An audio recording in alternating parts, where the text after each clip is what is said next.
Greetings, everyone. This is Rock and Roll Spot Convention with the Weekly Comic Roundup.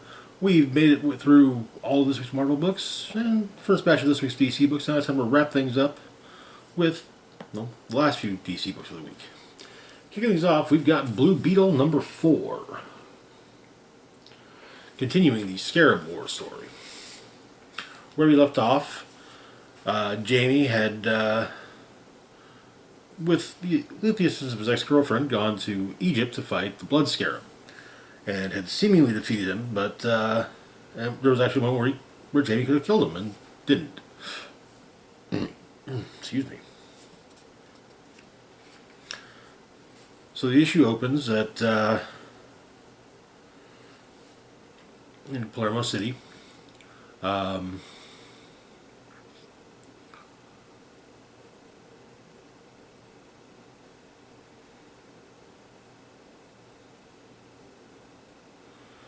With Ted Kord's sister having received a rather large bundle of flowers from Lex Luthor to express his condolences to her for the injury of for her daughter's injury.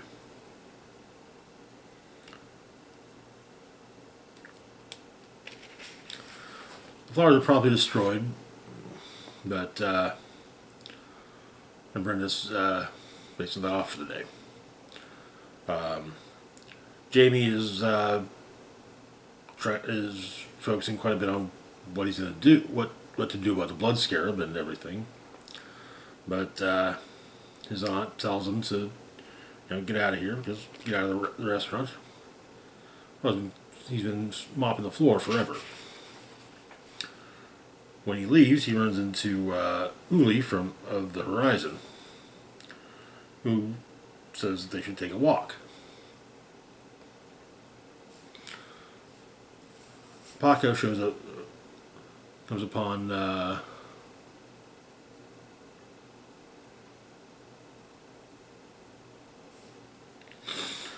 Jumara,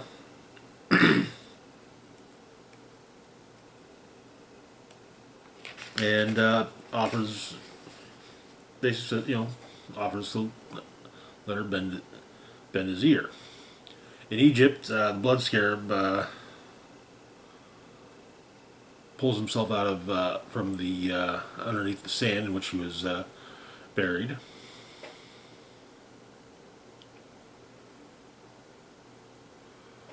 We learn that his name is Javier Basilado, and his scarab basically tells him to continue on or he'll die. Uli and Jamie talk a bit. Some of the locals come upon them and are fascinated by one of the Horizon and are taking pictures, but it turns out that the Horizon, due to their potentially speaking, due to their long history of being around machines and being a nomadic spacefaring species, have developed an ability to control technology. Some are more proficient than others. Uli is one of those some.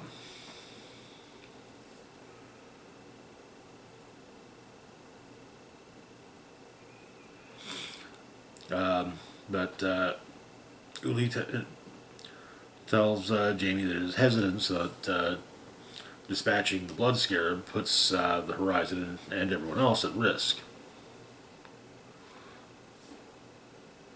As they finish up, Uli states that she enjoyed their date, and, well, Jamie's a little surprised at that, and but Uli states that spending, that sharing intimate considerations, and But Jamie flies out to he needs to talk to Starfire. Paco and Jimara go dancing, and a lot of it is basically, and part of it is basically that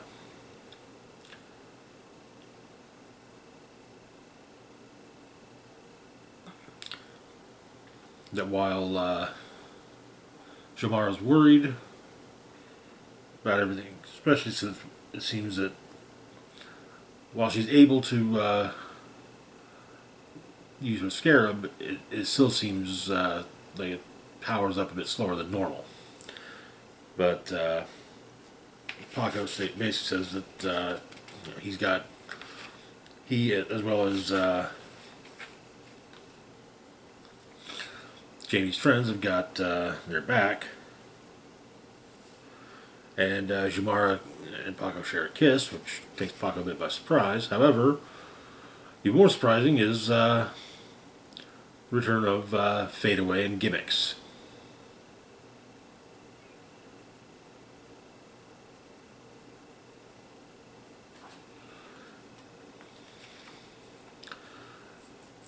Starfire and Blue Beetle talk about what happened with the Blood Scarab, and the realization that Jamie's something that he probably does have to, he's probably have to kill him, and but to protect him, he's probably have to end the Blood Scarab.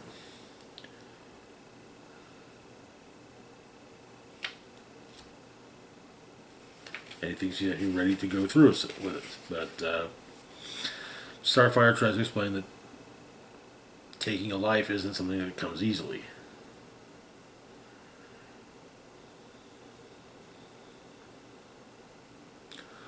But that's something that Jamie knows. But he also thinks the only chance there is to save everyone.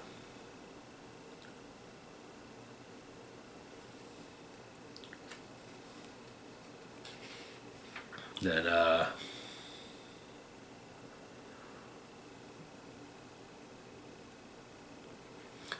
goes to Cord Industries to talk to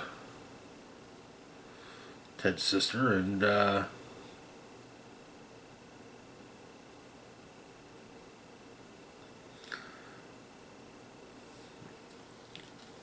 Jamie asks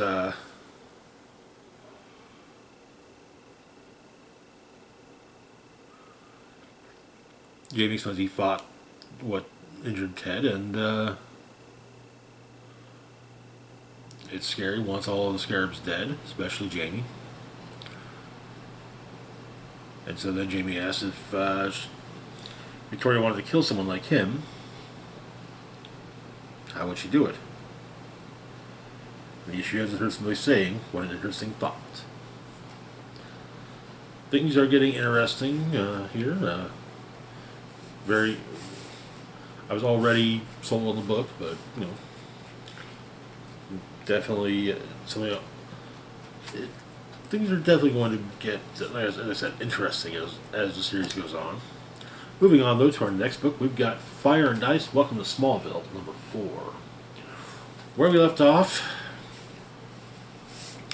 Jimmy Olsen had Turtle Boyed out at the salon and kind of wrecked the place. And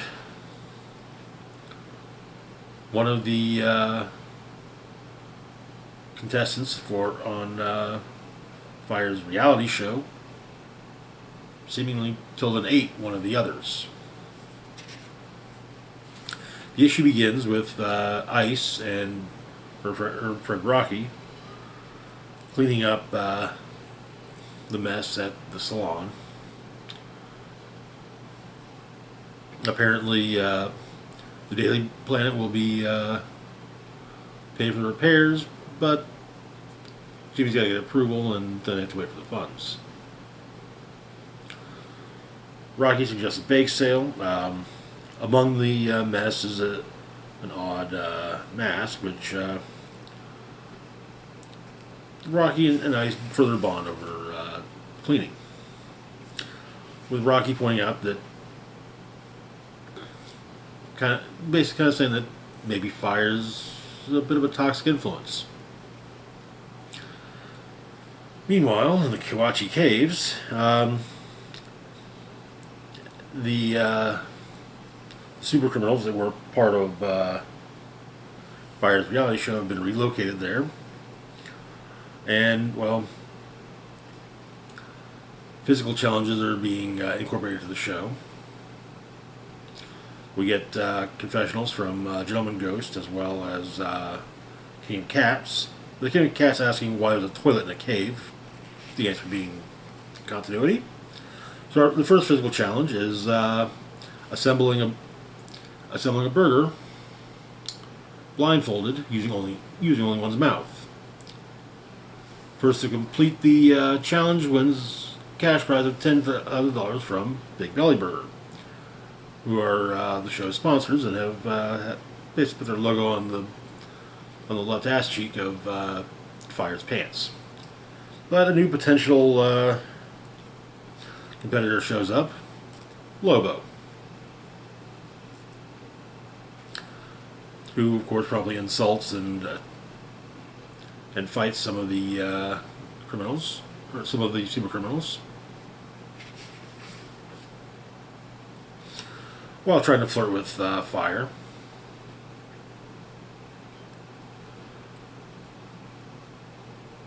But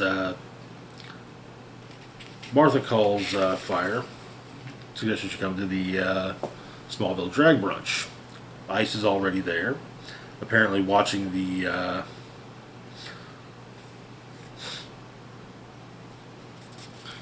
super criminals is Crypto.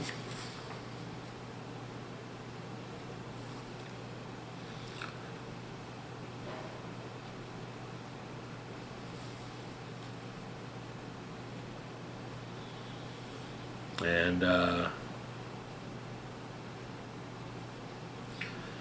the stylist at the salon is further doing some additional cleaning, while also texting with Honey from the reality show. Rocky asks about Ice. One of the performers at the drag brunch is dressed similar to Fire. Another is dressed similar to Magpie. There's also a Zatanna. Her older blue costume, not the tux and fishnets. Rocky shows up at the drag brunch and starts arguing with Fire, but one of the performers says there's a conversation going that seems to be much more interesting, so why not come on stage and talk about it? Which ends up with a bit of a superhero fight. And all four are kicked out. And Miss Congeniality has managed to escape the cave and is leading a protest against the drag brunch. Shock, amazement. King of Cats is very hesitant about trying to get past Crypto.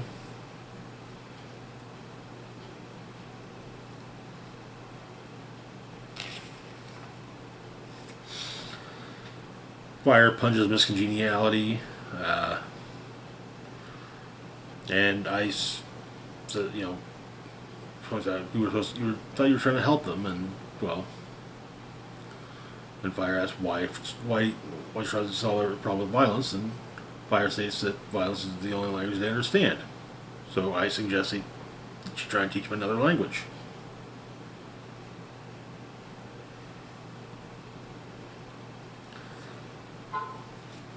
This leads to Ice deciding to stay with Rocky for the night. Tora returns to the salon. Also, it seems that Miss Congeniality is being attacked by cannibals, where Honey and the stylist are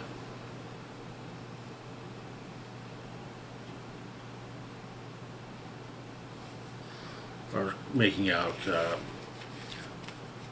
Apparently, Honey used her mind control powers to get past Crypto. But Fire opts to go off with Lobo, and Ice and Rocky talk with Charles, Rocky's brother, about about things with Charles making it clear that he's enamored of fire, but Rocky points out that well, she's not too. She can't be too into to Charles, as after all, she just saw fire with another guy. Big old hairy fella, pale as a newborn's bottom.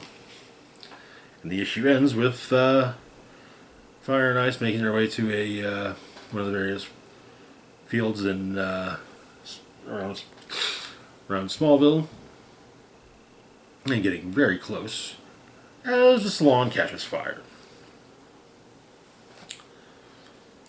Another fun issue. It looks like we are getting close to catching up with the very beginning of the series.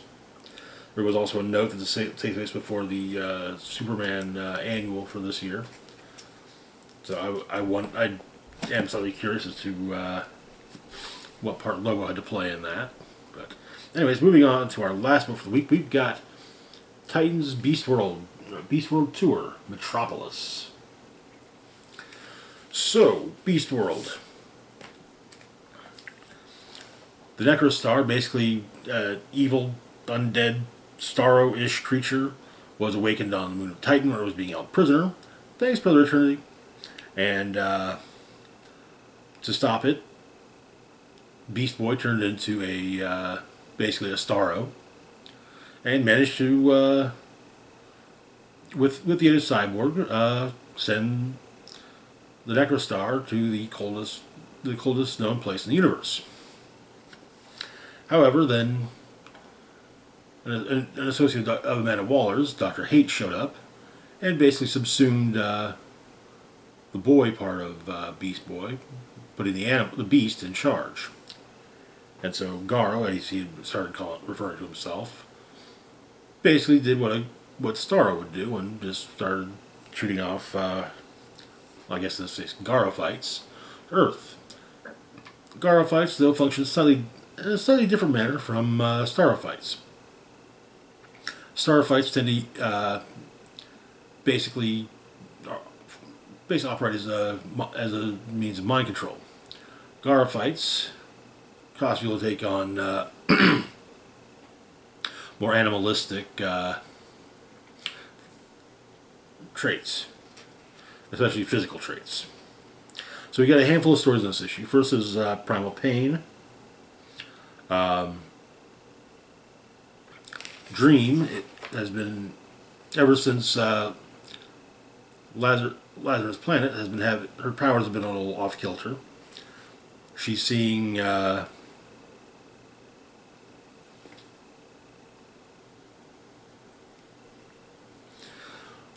things while waking.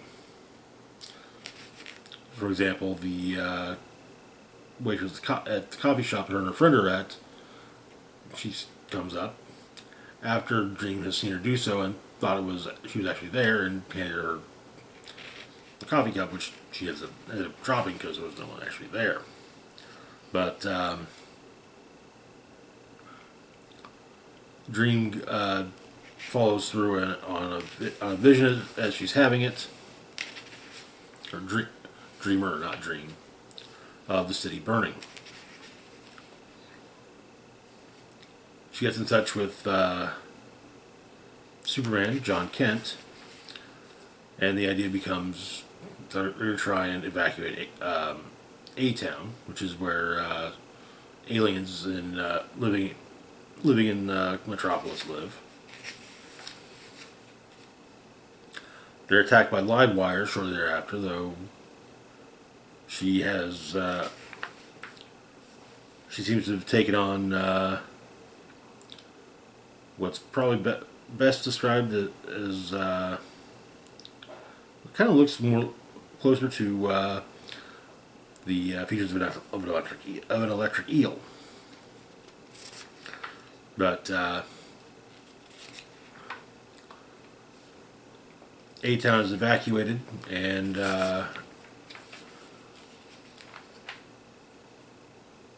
everyone brought to a area that's largely unknown,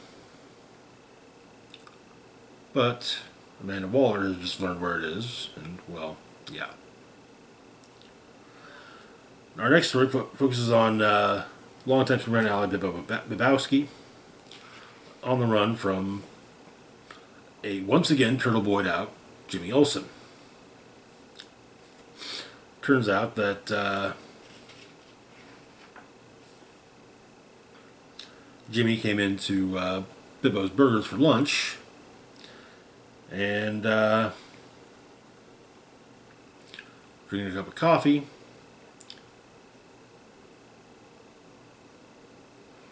Well, it seemed like maybe there may have been something in his cup, and, well, Jimmy turtles out.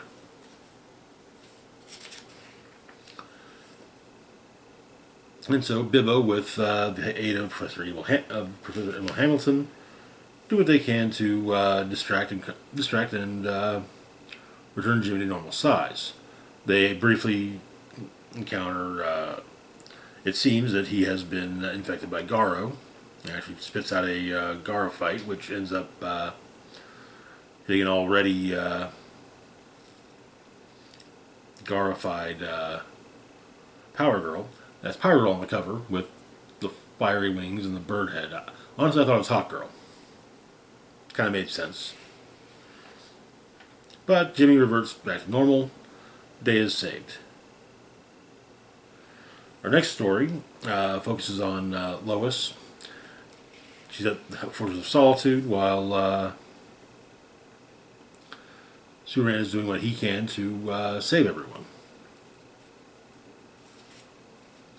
It's hinted at the possibility of a fight between Black Adam, who has been turned into who's been given more lion-like attributes, but because of a Garo fight. But the fortress is found, and Kellex and Lois do what they can to save the place. Superman shows up, and some of the Garo fights get to him, but for whatever reason, there's no effect on them. Because apparently Brainiac basically put something, caused, explained, those spores are drawn to Superman's power, just as so many others have been to Earth for eons.